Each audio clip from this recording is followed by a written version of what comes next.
more plastics, but it's need more responsibilities. What we throw away today, it's came back to us tomorrow as a pollution. নমস্কার, আমার নাম নয়ন সূত্রধর। আমি মির্জাচন্দ্র মাধ্যমিক বিদ্যালয়ের 11 শ্রেণীতে পাঠরত একজন ছাত্র। আজকে আমাদের সেমিনারের মূল টপিকটি হচ্ছে reducing plastic pollution. At first আমরা এটা জানবো what is pollution। মূলত বিভিন্ন ক্ষতিকারক পদার্থের পরিবেশে জমা হওয়ার ফলে পরিবেশের যে স্বাভাবিক ভারসাম্য নষ্ট হয় তাই হচ্ছে পলিউশন। প্রকৃতিতে আমরা বিভিন্ন ধরনের পলিউশন পরিলক্ষিত করে থাকি, like air pollution, water pollution, soil pollution, noise pollution, etcetera. Now, according to the topic, what is plastic pollution? মূলত প্লাস্টিকের ভুল ব্যবহার এবং সঠিক পুনর্ব্যবহারের কারণে পরিবেশে বিভিন্ন ধরনের প্লাস্টিক বর্জ্যের সৃষ্টি হয়েছে, যা প্লাস্টিক পলিউশনের একটি কারণ। প্লাস্টিক পলিউশন বর্তমান বিশ্বে একটি ভয়াবহ কারণ হয়ে দাঁড়িয়েছে। এই প্লাস্টিক সহজে পচে না এবং তার জল, মাটির সাথে এমনভাবে মিশে যায় যার ফলে যেমন মাটির উর্বরতা নষ্ট হয়, তার পাশাপাশি সমুদ্রে বা জলাশয়ে দূষণ ঘটায় এবং জলজ প্রাণীরা এই প্লাস্টিককে খাদ্য হিসেবে ভেবে খেয়ে নেয়, যার ফলে তাদের শ্বাসরোগ হয় এবং অকারণে তাদের মৃত্যু ঘটে এবং এইভাবে বহু প্রজাতি আজ বিলুপ্তির পথে রয়েছে। Now, sources of plastic waste.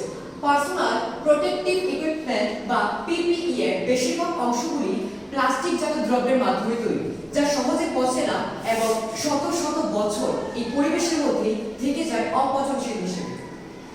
Medical packaging West.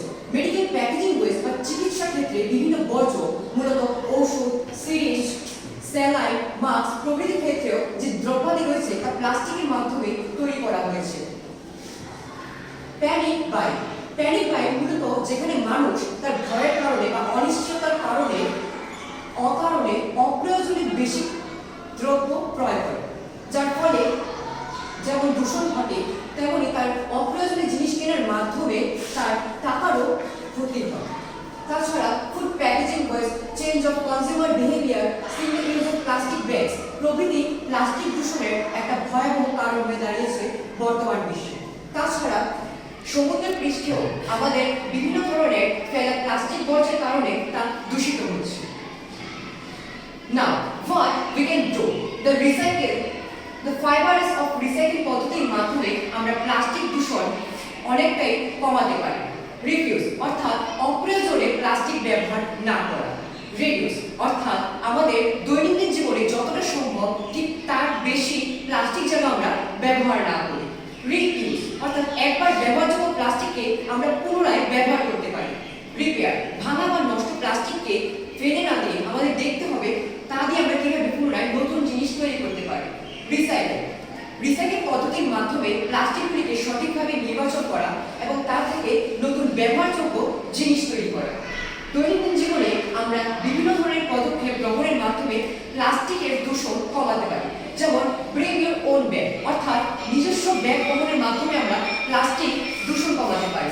Carrying reusable bottle, refuse plastic Strauss, store leftovers in glass containers, switch to a bamboo toothbrush, use a shampoo bar প্রভৃতি নীতি গ্রহণের মাধ্যমেও আমরা প্লাস্টিক দূষণ কমাতে পারি। Now, the government initiatives. Government initiatives এর মাধ্যমে ভারত সরকার তথা প্রধানমন্ত্রী স্বচ্ছতা ও পরিষ্কার পরিচ্ছন্নতার উপর জোর দিয়েছেন এবং তার ওয়ান নেশন ওয়ান মিশন এই প্লাস্টিক পলিউশনের সিদ্ধান্ত অনুযায়ী তিনি গোটা দেশকে একসাথে নিয়ে প্লাস্টিক দূষণের বিরুদ্ধে লড়াই করে যাচ্ছেন।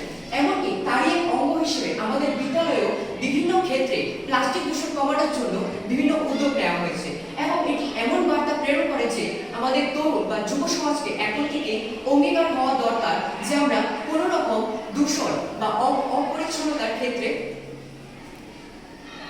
অঙ্গীকার হব।